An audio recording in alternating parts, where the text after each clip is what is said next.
Assalamualaikum warahmatullahi wabarakatuh. Langit Madinah pernah berubah warna, bukan karena perang, tapi karena darah seorang khalifah yang suci menetes di atas mushaf Al-Quran. Lelaki itu bukan tiran, bukan pencari tahta. Ia dermawan, penjaga wahyu, dan sahabat Nabi yang dijanjikan surga. Namun ia mati di rumahnya sendiri, dibunuh oleh umat yang dulu ia beri makan dengan hartanya. Siapa yang menulis surat palsu yang menjerumuskannya? Siapa yang menggerakkan tangan-tangan yang terhunus itu? Sejarah mencatat nama Utsman bin Affan dengan tinta suci. Tapi di balik kemuliaannya, tersembunyi konspirasi yang jarang dibuka. Kisah ini bukan sekadar sejarah. Ini adalah cermin dari apa yang terjadi saat kebenaran dikalahkan oleh fitnah.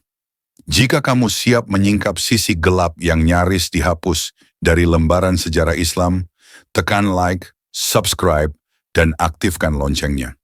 Karena yang akan kamu dengar bisa mengubah cara pandangmu terhadap sejarah selamanya. Di tengah panasnya kota Mekah, di antara hiruk-pikuk pasar dan derap langkah kafilah unta, lahirlah seorang anak bangsawan Quraisy, namanya Utsman bin Affan. Ia tumbuh di bawah bayang-bayang kekayaan dan kehormatan Bani Umayyah, kabilah terhormat yang memegang kendali atas perdagangan dan politik Mekah. Sejak muda, Utsman sudah dikenal berbeda. Wajahnya tampan, tutur katanya lembut, dan yang paling menonjol darinya adalah akhlaknya yang luhur. Di masa ketika kaum Quraisy mabuk dengan kemewahan dan arak, Utsman justru menjauh dari semua itu. Ia tak pernah menyentuh berhala, tak pernah berbohong dalam berdagang, dan selalu menepati janji. Sebagai pedagang, Utsman sangat sukses. Ia menguasai jalur perdagangan dari Mekah ke Syam, membawa kain halus, minyak wangi, dan rempah langka. Keuntungannya besar, tapi lebih besar lagi rasa amanah yang ia jaga. Orang-orang mengenalnya sebagai pedagang yang tidak menipu. Namun di balik senyum dan kekayaannya, ada sesuatu yang kosong dalam jiwanya. Hati yang selalu bertanya, untuk apa semua ini? Dalam keramaian pasar, dalam deru unta dan suara koin emas, Utsman sering termenung, seolah mencari sesuatu yang lebih tinggi dari dunia yang ia miliki. Sampai suatu hari, datang sahabatnya, Abu Bakar bin Abi Quhafah, membawa kabar yang menggetarkan.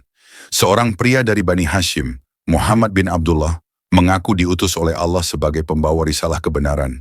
Ketika mendengar nama itu, hati Utsman bergetar. Ia mengenal Muhammad, lelaki yang jujur, yang pernah berdagang bersamanya. Ia tahu, jika ada orang yang paling layak dipercaya di Mekah, maka itu adalah Muhammad. Tanpa keraguan panjang, Utsman pun menemui Rasulullah dan mengucapkan 2 kalimat syahadat. Sejak saat itu hidupnya berubah selamanya. Namun keislamannya membuat keluarganya murka.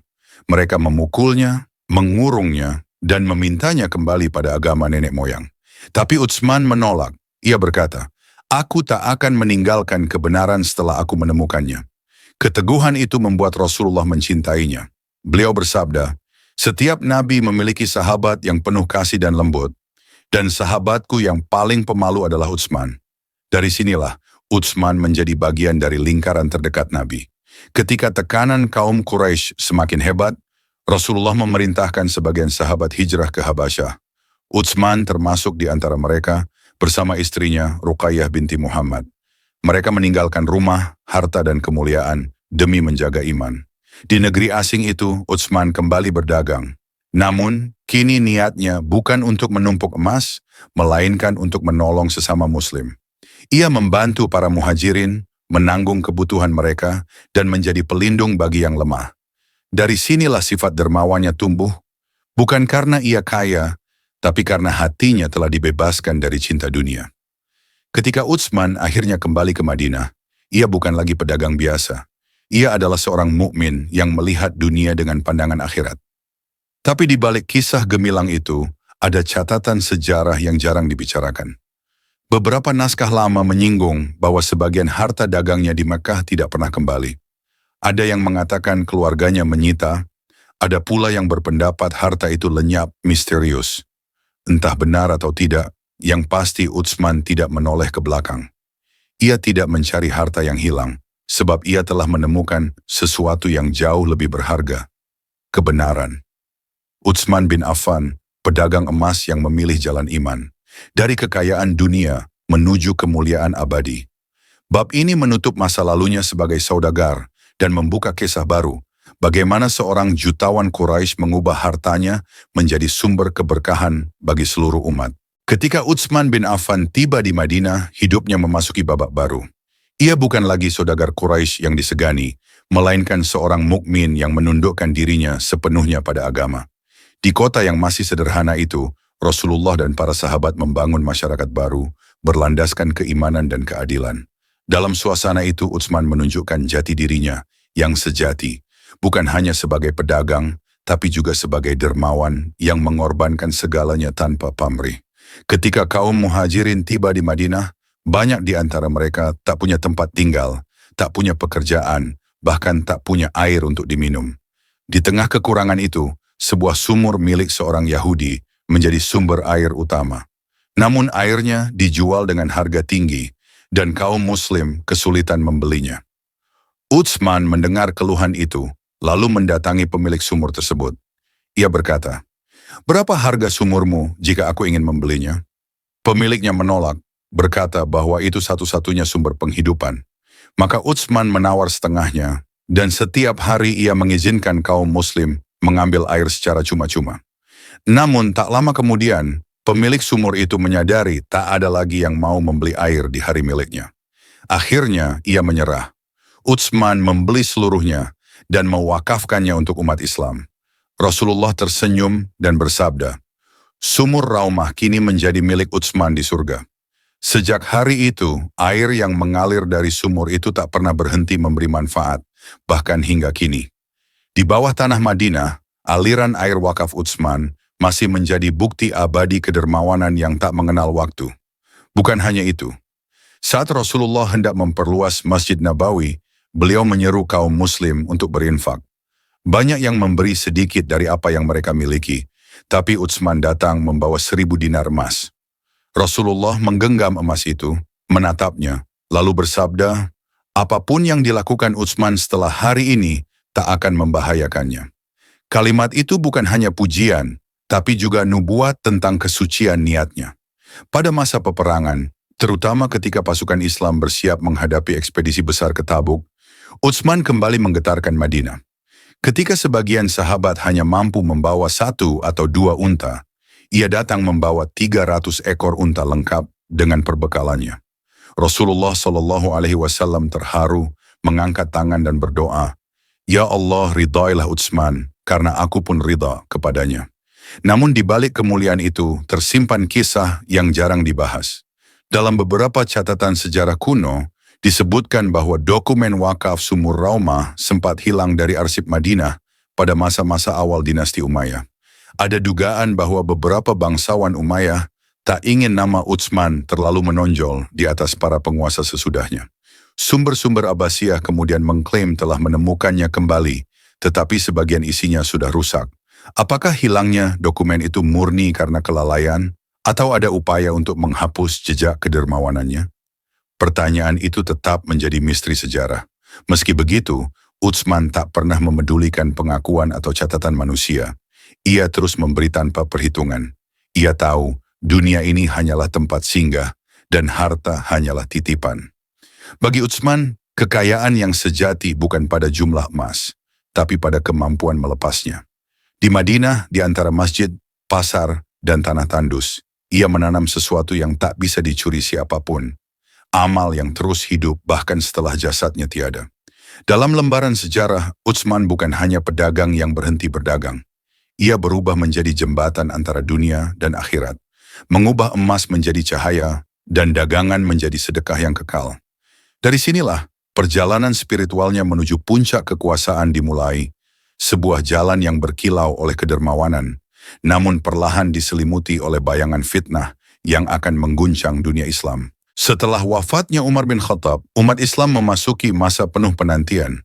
Siapa yang akan memegang amanah tertinggi setelah 2 pemimpin agung itu? Dalam majelis kecil yang dipilih oleh Umar sebelum wafat, nama Utsman bin Affan muncul sebagai salah satu calon kuat. Dengan suara yang bulat dan penuh kesepakatan, Utsman akhirnya terpilih menjadi khalifah ketiga. Ia menerima tanggung jawab itu dengan wajah tenang, Mata yang redup tapi mantap, dan kalimat yang sederhana, "Aku hanyalah pelayan umat Muhammad." Pada masa pemerintahannya, Islam berkembang pesat. Wilayah kekuasaan meluas hingga Afrika Utara, Armenia, dan Persia. Kapal-kapal Islam mulai menembus laut, dan kekuatan baru muncul di bawah panji tauhid. Namun Utsman tidak dikenal karena peperangannya, melainkan karena kelembutan dan kebijakan yang berpijak pada kasih sayang. Ia menolak memerintah dengan tangan besi seperti Umar dan memilih cara damai, menasihati, mendengarkan, dan memaafkan. Di bawah kepemimpinannya, kekayaan negara bertambah besar, tapi bukan itu yang menjadi kebanggaannya. Utsman justru dikenal sebagai khalifah yang paling sedikit mengambil bagian dari harta Baitul Mal. Ia hidup sederhana, tidur di atas tikar kasar, dan menolak menikmati kemewahan dunia. Bahkan ketika istananya dibangun oleh rakyat yang mencintainya, ia lebih sering tinggal di rumah kecilnya, di mana Al-Quran menjadi teman terdekatnya setiap malam. Namun warisan terbesarnya bukanlah kekayaan atau wilayah. Warisan sejatinya adalah Mushaf Utsmani, kodifikasi Al-Quran yang hingga kini menjadi standar seluruh umat Islam di dunia. Ketika penaklukan meluas, bacaan Al-Quran mulai beragam sesuai logat daerah. Sebagian sahabat muda mulai berbeda dalam pelafalan ayat. Hudzaifah bin Al-Yaman, yang menyaksikan perselisihan itu di medan perang Armenia, segera kembali ke Madinah dan memperingatkan khalifah. Segeralah satukan umat ini sebelum mereka berselisih dalam kitab Allah, seperti Yahudi dan Nasrani, katanya. Utsman segera bertindak. Ia memerintahkan Zaid bin Sabit bersama beberapa sahabat lain untuk menyalin kembali Al-Quran dari naskah utama yang disimpan oleh Hafsyah binti Umar, istri Nabi. Setelah rampung, Utsman menyebarkan salinannya ke berbagai wilayah dan memerintahkan agar semua versi lain dimusnahkan agar umat Islam tidak terpecah. Dari langkah itu lahirlah apa yang kita kenal sebagai Mushaf Utsmani. Mushaf yang masih dibaca oleh miliaran muslim hingga hari ini. Namun di balik ketetapan itu, muncul kabut misteri yang jarang dibicarakan. Beberapa manuskrip tua dari Asia Tengah dan Yaman menunjukkan perbedaan kecil dalam penulisan huruf dan tata titik. Para peneliti barat menyebutnya bukti manipulasi, tetapi ulama menegaskan yang berbeda hanyalah bentuk tulisan, bukan isi wahyu. Justru disitulah keagungan keputusan Utsman. Ia bukan mengubah kitab suci, melainkan menjaga kesatuannya. Keputusan itu tidak mudah. Banyak suara sumbang menuduhnya sewenang-wenang, bahkan menghapus warisan bacaan dari beberapa sahabat. Tetapi Utsman tetap tenang. Ia tahu, perpecahan dalam kalimat Allah lebih berbahaya daripada amarah manusia.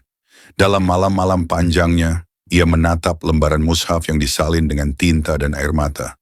Berdoa agar generasi setelahnya tidak lagi memperdebatkan hal yang sama.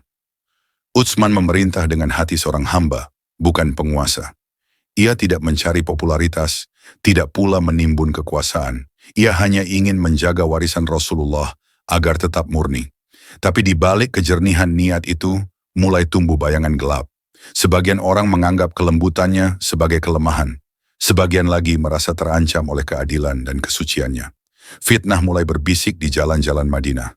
Nama Utsman yang dulu dihormati perlahan menjadi sasaran tuduhan. Dan tanpa disadari, badai yang akan mengguncang dunia Islam pun mulai berhembus dari kejauhan. Pada masa-masa awal kekhalifahannya, langit Madinah tampak cerah. Tapi di balik kesejahteraan yang meluas, arus halus kebencian mulai bergerak diam-diam. Ia bermula bukan dari luar negeri Islam, melainkan dari dalam tubuh umat sendiri. Utsman bin Affan, sang khalifah yang dikenal lembut, mulai menghadapi badai fitnah yang tak pernah dibayangkan oleh siapapun. Seiring bertambahnya wilayah kekuasaan, muncul banyak gubernur dan pejabat baru. Tidak semua mereka memiliki jiwa amanah seperti para sahabat awal. Sebagian terperdaya oleh harta dan jabatan, sebagian lain dipengaruhi oleh orang-orang yang menyimpan dendam lama terhadap Islam. Di antara mereka, muncul sosok misterius yang namanya kelak selalu dikaitkan dengan bencana besar. Abdullah bin Sabah, seorang tokoh dari Yaman yang pura-pura memeluk Islam, namun menyusupkan ide-ide beracun ke tengah umat. Bin Sabah menebar bisikan halus di telinga rakyat, bahwa kekhalifahan seharusnya hanya milik Ali bin Abi Thalib, bukan Utsman. Ia memutarbalikkan ayat-ayat Al-Quran dan hadis, menciptakan tafsir palsu, lalu menyebarkannya di Kufah, Basrah, dan Mesir. Ia tahu bahwa umat Islam mulai beragam. Ada yang jauh dari Madinah dan jarang bertemu sahabat Nabi. Disitulah racunnya bekerja, memecah belah, menanam kecurigaan, dan menumbuhkan kebencian terhadap pemimpin yang suci. Utsman menyadari adanya gejolak itu. Namun dengan kelembutan hatinya, ia memilih untuk menasihati, bukan menumpas. Ia mengirim surat kepada para gubernur agar menegakkan keadilan, menenangkan rakyat, dan tidak menggunakan kekerasan. Tapi langkah damai itu justru dimanfaatkan musuh-musuhnya. Mereka menuduh Utsman terlalu berpihak, terlalu lunak, bahkan dituduh memonopoli kekuasaan untuk keluarganya dari Bani Umayyah. Tuduhan itu menyebar cepat seperti api di padang kering. Lalu, datanglah sekelompok pemberontak dari Mesir, Kufah, dan Basrah yang bersekongkol untuk menggulingkan khalifah. Mereka menyusup ke Madinah dengan berpura-pura ingin menunaikan haji. Sebagian masyarakat mulai goyah. Ada yang percaya pada kabar bohong, ada yang bingung, dan ada pula yang tetap setia, tapi tak berdaya melawan arus fitnah yang menggelora. Saat itu, Ali bin Abi Thalib, Talhah, dan Zubair mencoba menenangkan keadaan. Mereka bersaksi atas kesucian niat Utsman dan membantah segala tuduhan. Namun fitnah sudah terlalu dalam. Para pemberontak berhasil memalsukan surat seolah-olah dari Utsman yang memerintahkan hukuman terhadap mereka. Surat itu dijadikan alasan untuk mengepung rumah sang khalifah. Padahal Utsman tidak pernah menulisnya. Hingga kini, identitas pembuat surat itu masih menjadi misteri yang menggantung di halaman sejarah Islam. Siapa yang sebenarnya menulis surat itu? Sebagian riwayat menunjuk kepada tangan Abdullah bin Sabah. Sebagian lain menyebut adanya persekongkolan lebih besar yang sengaja dibiarkan oleh kekuatan politik tertentu di luar Madinah. Hari-hari berikutnya menjadi gelap. Rumah Utsman dikepung selama 40 hari. Air dan makanan dibatasi, namun beliau tetap tenang. Ia membaca Al-Quran setiap malam, menolak izin dari sahabat yang ingin mengangkat senjata membelanya. "Aku tidak ingin ada darah kaum muslimin tertumpah demi diriku," katanya dengan suara lembut. Dalam kesunyian itu, bayangan konspirasi semakin tebal. Apa yang dulu dimulai dengan tinta kebohongan kini berubah menjadi bara yang siap meledak. Utsman tetap bersujud di atas tikar usangnya, menghadap Rabb-nya dengan penuh ketenangan, seolah tahu bahwa ajalnya sudah dekat. Tapi sebelum darah suci itu menetes di halaman rumahnya, sejarah Islam akan menyaksikan satu bab paling kelam. Bab yang tak hanya menumbangkan seorang khalifah, tetapi juga mengubah arah peradaban untuk selamanya. Hari itu, Madinah terasa aneh. Udara begitu panas, langit tampak suram, seolah seluruh alam sedang menahan napas. Di rumah kecil di tengah kota, seorang lelaki tua sedang duduk membaca mushaf Al-Quran. Tangan dan matanya gemetar, tapi wajahnya bersinar tenang. Itulah Utsman bin Affan, khalifah ketiga, penjaga mushaf suci, sahabat Rasulullah yang dijanjikan surga. Di luar rumahnya, ratusan pemberontak berteriak, menuntut hal yang tak pernah ia lakukan. Para sahabat sudah memohon izin untuk melawan. Ali, Hasan, dan Husain bahkan mengirim anak-anak muda untuk berjaga. Tapi Utsman melarang mereka semua.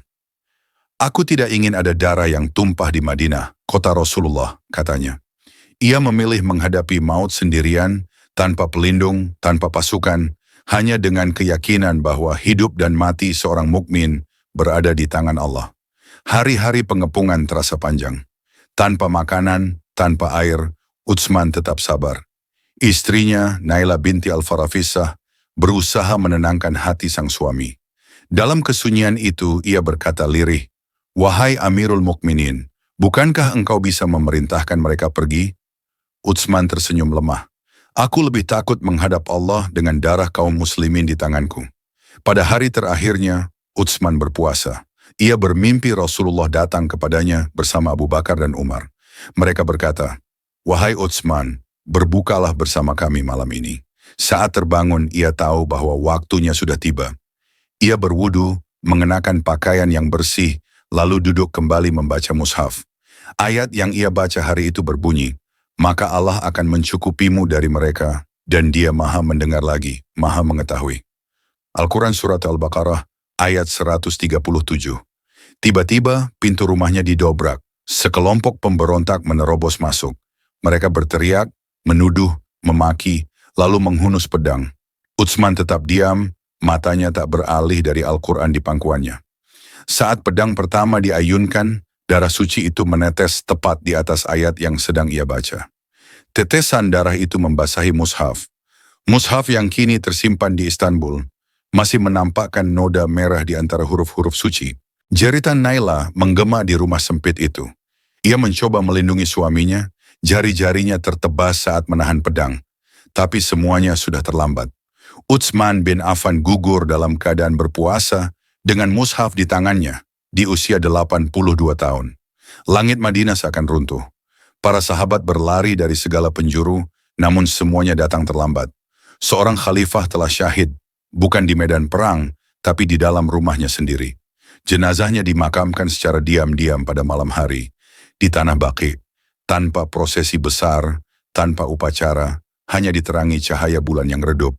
Tapi di balik kesunyian itu, sejarah mencatat, inilah darah pertama yang menodai persatuan umat Islam. Sejak hari itu gelombang perpecahan tak pernah benar-benar padam. Utsman meninggalkan dunia dengan harta yang tak pernah ia nikmati. Ia wafat miskin, tapi kaya akan amal. Ia meninggalkan baitul mal penuh, namun jiwanya kosong dari cinta dunia. Ia tak membangun istana, tapi membangun peradaban. Ia bukan hanya khalifah dermawan, tapi penjaga kitab langit dan martir yang membuka bab kelam sejarah Islam. Dan kini, setiap kali kita membuka mushaf, setiap huruf yang kita baca adalah saksi dari darah seorang khalifah yang rela mati demi menjaga keutuhan wahyu. Pertanyaannya adalah, apakah umat ini masih menjaga kesatuan yang ia lindungi dengan nyawanya? Atau kita justru menjadi bagian dari fitnah yang dulu ia cegah dengan pengorbanan terakhirnya? Jika kisah ini menggugah hatimu, jangan biarkan nama Utsman bin Affan hanya tinggal dalam sejarah. Jadikan ketulusannya cermin bagi zaman ini, zaman di mana fitnah lahir kembali dengan wajah yang berbeda. Like, share, dan sebarkan video ini agar semakin banyak yang tahu bahwa derma sejati bukan hanya memberi harta, tapi juga menyerahkan jiwa demi kebenaran. Karena darah itu belum kering, ia terus berbicara dari lembaran mushaf, memanggil kita untuk kembali kepada persatuan dan kebenaran.